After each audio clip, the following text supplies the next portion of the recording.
అధికారానికి దూరమైన తర్వాత గులాబీ పార్టీలో అసహనం పెరిగిపోతుంది. ప్రభుత్వ తప్పిదాలను వెలికితీసి ప్రజాక్షేత్రంలో పోరాడాల్సిన సమయంలో నోటి దూలతో తప్పుల మీద తప్పులు చేస్తూ అధికార పార్టీకి అడ్డంగా దొరికిపోతుంది. తాజాగా సచివాలయంలో రాజీవ్ గాంధీ విగ్రహం వ్యవహారంలో మరోసారి మిస్టేక్ చేసింది.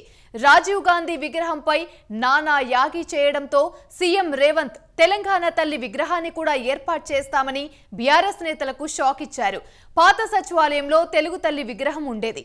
సచివాలయం విస్తరణ పనుల పేరిట ఆ విగ్రహాన్ని తొలగించారు అప్పటి సీఎం కేసీఆర్. తర్వాత మళ్లీ విగ్రహాన్ని ఏర్పాటు చేయలేదు. ఇప్పుడు రేవంత్ రెడ్డి తెలంగాణ తల్లి విగ్రహాన్ని ఏర్పాటు చేస్తామని చెప్పి ఆ క్రెడిట్ కొట్టేశారు. అసలు బీఆర్ఎస్ నేతలు గొడవ చేయకుండా ఉంటే రేవంత్ కు ఈ థాట్ వచ్చేదే కాదు. అనవసరంగా రేవంత్ ను కెలికి సెల్ఫ్ గోల్ వేసుకుంది బీఆర్ఎస్ పార్టీ.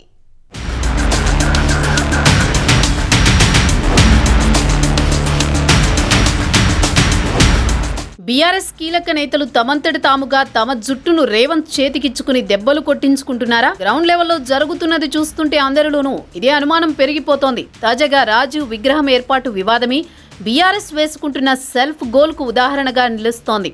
సచివాలయం ముందు రాజీవ్ గాంధీ విగ్రహాన్ని ఏర్పాటు చేయాలని రేవంత్ డిసైడ్ అయ్యారు. ముఖ్యమంత్రిగా ఇప్పుడు రేవంత్ ఏ నిర్ణయం తీసుకుని అమలు చేసినా అడ్డుకునేంత సీన్ బీఆర్ఎస్ కు లేదు. ప్రతిపక్షంగా బీఆర్ఎస్ ఏం చెప్పినా రేవంత్ వినిపించుకోరని అందరికీ తెలుసు. ఎందుకంటే 10 ఏళ్లు ముఖ్యమంత్రిగా ఉన్నప్పుడు కేసీఆర్ కూడా ప్రతిపక్షాల్లో దేన్ని లెక్క చేయలేదు, ఎవరేం చెప్పినా వినలేదు. కాబట్టే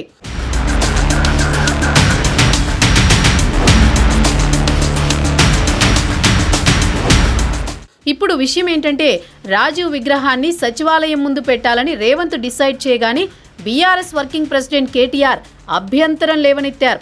తెలంగాణతో ఏ సంబంధం లేని రాజీవ్ విగ్రహాన్ని సచివాలయం ముందు ఎలా పెడతారంటూ విచిత్రమైన వాదన లేవదీశారు. ప్రధానమంత్రిగా పనిచేసిన రాజీవ్కు తెలంగాణతో సంబంధం లేదనడమే కేటీఆర్ వాదనలో పస లేదని అర్థమైపోతోంది. తెలంగాణ ఇచ్చిన సోనియా గాంధీ భర్త మాజీ ప్రధానమంత్రి హోదాలో రాజీవ్ విగ్రహాన్ని ఏర్పాటు చేస్తామని కొద్ది రోజులుగా రేవంత్, కాంగ్రెస్ నేతలు పదే పదే చెబుతున్నారు. సచివాలయం ముందు తెలంగాణ తల్లి విగ్రహం కాకుండా రాజీవ్ విగ్రహాన్ని పెడితే పీక్ అవతల పడేస్తామని కేటీఆర్ చేసిన హెచ్చరికలే సెల్ఫ్ గోల్గా మారిపోయాయి. ఎలాగంటే రాజీవ్ విగ్రహం ఏర్పాటు గురించి కేటీఆర్ మాట్లాడకుండా ఉంటే సరిపోయేది. అలాంటిది రేవంత్ను రెచ్చగొట్టడంతో ఏమైందంటే తెలంగాణ తల్లి విగ్రహాన్ని సచివాలయంలోనే ఏర్పాటు చేయాలని రేవంత్ డిసైడ్ అయ్యారు. కేటీఆర్ మాట్లాడకుండా ఉండుంటే రాజీవ్ విగ్రహాన్ని ఏర్పాటు చేసి తెలంగాణ తల్లి విగ్రహం గురించి రేవంత్ వదిలేసుండేవారే. అప్పుడు కేటీఆర్ మాట్లాడుంటే అప్పటికప్పుడు తెలంగాణ తల్లి విగ్రహం ఏర్పాటుపై రేవంత్ ఏదో ఒకటి చెప్పుండేవారు. కేటీఆర్ చేసిన గోలతో రేవంత్ ముందే మేల్కొని సచివాలయం బయట రాజీవ్ విగ్రహం, లోపల తెలంగాణ తల్లి విగ్రహాన్ని ఏర్పాటు చేయాలని డిసైడ్ అయ్యారు. సచివాలయం లోపల తెలంగాణ తల్లి విగ్రహాన్ని ఎక్కడ పెట్టాలనే విషయమై కొన్ని ప్రాంతాలను రేవంత్ పరిశీలించారు కూడా. డిసెంబర్ 9వ తేదీన తెలంగాణ తల్లి విగ్రహాన్ని సచివాలయంలో ఏర్పాటు చేయబోతున్నట్టు రేవంత్ చేసిన ప్రకటనతో కేటీఆర్ నోట మాట లేకుండా పోయింది.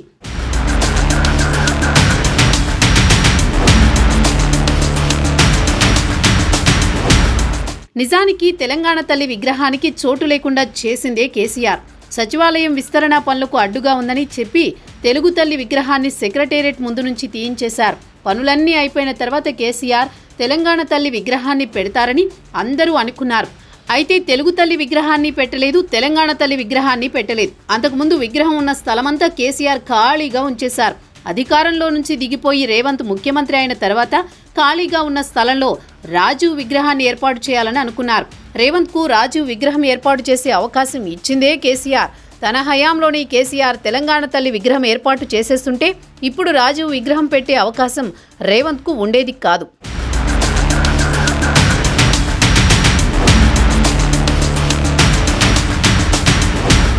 గతంలో కూడా రైతు రుణమాఫీపై కేటీఆర్, హరీష్ నానా యాగి చేశారు.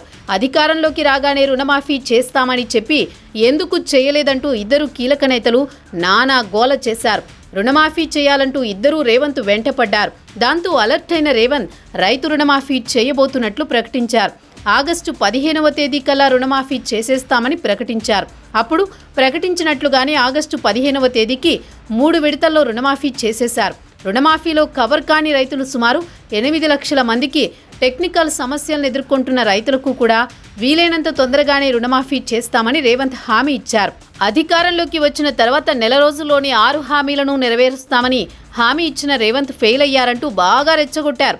దాంతో మేల్కొన్న రేవంత్ మొదటి నెలలోనే 2 హామీలను, మరుసటి నెలలో మరో 2 హామీలను, తర్వాత 5వ హామీని అమల్లోకి తెచ్చారు. ముందు ఆరోగ్యశ్రీ, మహిళలకు ఉచిత బస్సు ప్రయాణాన్ని అమలు చేశారు. తర్వాత ఉచితంగా 3 గ్యాస్ సిలిండర్లు, ఆ తర్వాత 200 యూనిట్ల ఉచిత విద్యుత్ను అమల్లోకి తెచ్చి వెంటనే రైతు రుణమాఫీ కూడా అమలు చేశారు. ఇక మహిళలకు నెలకు 2500 రూపాయల పెన్షన్ హామీ ఒక్కటే పెండింగ్లో ఉంది. ఈ పథకం అమలుకు కూడా అధికారులు కసరత్తు చేస్తున్నారు. బీఆర్ఎస్ నేతలు వెంట పడకపోతే రేవంత్ ఈ హామీలను మెల్లిగా ఎప్పుడో అమల్లోకి తెచ్చుండేవారు. కేటీఆర్, హరీష్ వెంటపడి గోల చేస్తుండటంతో రేవంత్ అర్జెంటుగా హామీలను నెరవేర్చడం మొదలుపెట్టారు. దీంతోనే బీఆర్ఎస్ సెల్ఫ్ గోల్స్ వేసుకుంటోందా అనే అనుమానాలు పెరిగిపోతున్నాయి.